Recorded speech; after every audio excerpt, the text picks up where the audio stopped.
Mr. President, Your Excellencies, thank you for giving me the opportunity to address the Security Council. I'd like to thank India, the President of UN Security Council, and Permanent Mission of Afghanistan for inviting me to provide a briefing about the ongoing conflict and the violations of international humanitarian law in Afghanistan. I know many Afghans across Afghanistan are waiting to hear about the messages and outcomes of the special meeting of the Council, as the Afghan cities and villages are burning in conflict. Civilians are experiencing extreme levels of harm, and tens of thousands of families are being displaced. Since June 2019, this is the third time I have had the honor of addressing this Council. Every time, the situation in Afghanistan is more critical than before. The situation today could not be more urgent. The first 6 months of 2021 have been the bloodiest 6 months for Afghan civilians since the Afghanistan Independent Human Rights Commission started recording in 2009. 1,677 civilians, including women and children, have been killed, and 3,644 were injured in this period. If the current rates of violence continue, I'm heartbroken to note that there might be a grim new record of civilian harm by end of this year. With districts and now a provincial city falling to the Taliban, millions of Afghans are waiting in terror to see what comes next. Women in particular remember the past and present abuses of Taliban against their freedoms and their persons and dread what's to come. As you know, many are joining the ranks of those trying to flee this worsening storm. Taliban advances and escalation of violence has meant that we in the Commission are verifying details of horrific war crimes on a daily basis. Let me give you 3 examples from our work in recent weeks. In Spin Boldak, Kandahar, our findings confirm that the Taliban dragged out and killed at least 40 civilians associated with government in a campaign of targeted extrajudicial killings. Following media and human rights reporting, Taliban imposed strict restrictions and would investigate people traveling to and from Spin Boldak to prevent full documentation of these atrocities.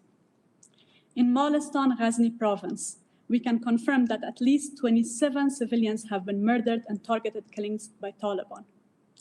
In one instance, Taliban sought the help of an unarmed guard to move the bodies of civilians and then killed the guard in an attempt to remove eyewitnesses.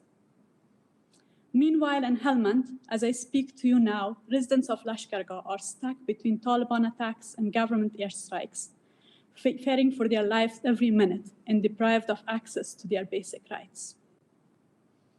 Also, as I speak to you today, I am mourning another attack on Afghanistan's youth.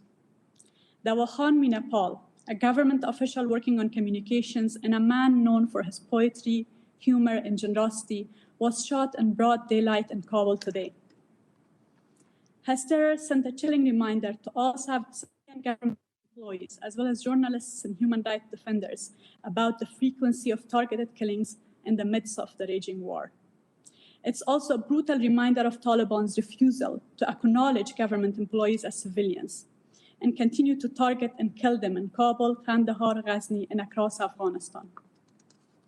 This ongoing storm of atrocities has already cost lives and has spread widespread terror and uncertainty, taking us further away from the possibility of peace. In addition to daily violation of the laws of conflict, Afghanistan's human rights gains is under attack and rapidly shrinking as the conflict expands. One major, deeply concerning example is the rights of women and girls in areas captured by the Taliban. Women's access to education, to markets, to basic health services is limited and shrinking. Their basic human rights denied and repressed. Afghan women across Afghanistan are either reliving the nightmare of Taliban era or live in the fear and trauma of reliving it soon if the tide doesn't turn and we don't have an opportunity at negotiations and meaningful participation in them. We have an equally concerning situation with access to information and freedom of expression. As media are under pressure by both sides of the conflict, independent media in different provinces are shutting down as more districts fall to Taliban. In this context, it's important to reiterate to Afghan government its obligations on protection of independent media, freedom of expression, and all fundamental human rights. I said earlier that if the violence continues, much worse is to come for Afghans and subsequently for the region and the world. But the violence need not continue. This council and its members still have the leverage to stop the bleeding of Afghans and prevent catastrophe. This council can save lives.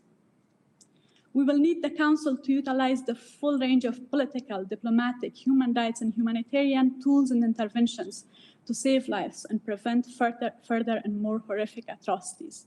We urge the Council, the United Nations, and international human rights mechanisms to respond with a greater sense of urgency to the Afghan calls for civilian protection, ceasefire, and end to violence, and meaningful and inclusive political process.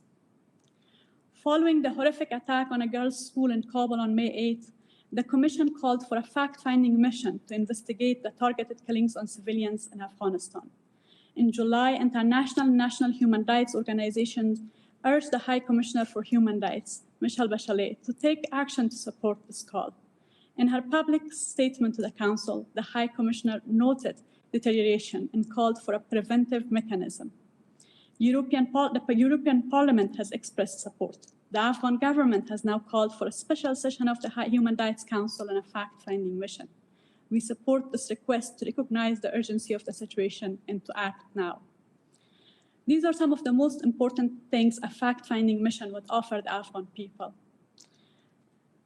To act as a preventive mechanism, to highlight the urgency of the threat to civilians, including femicide, massacres of religious and ethnic minorities, threats to girls' education, and targeted killings of human rights defenders. To keep victims and civilians center stage as Afghanistan heads towards a human rights and humanitarian crisis post-withdrawal. To establish the facts, identify perpetrators, preserve evidence with a view to ensuring accountability. To propose remedies for victims and effective prevention mechanisms.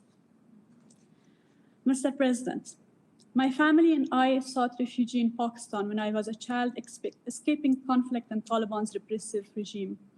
24 or so years later, millions of Afghans are looking for a way out of Afghanistan as they don't see a future here. We cannot wait and watch the history repeating itself. I apologize if my remarks to this council were lengthy, repetitive, or less than coherent. I speak to you exhausted and in mourning, hoping that this time speaking to this forum will make a difference. Afghans are watching, amidst fear and despair, if this council and the international community will do all it can to revive our hope and peace. Thank you.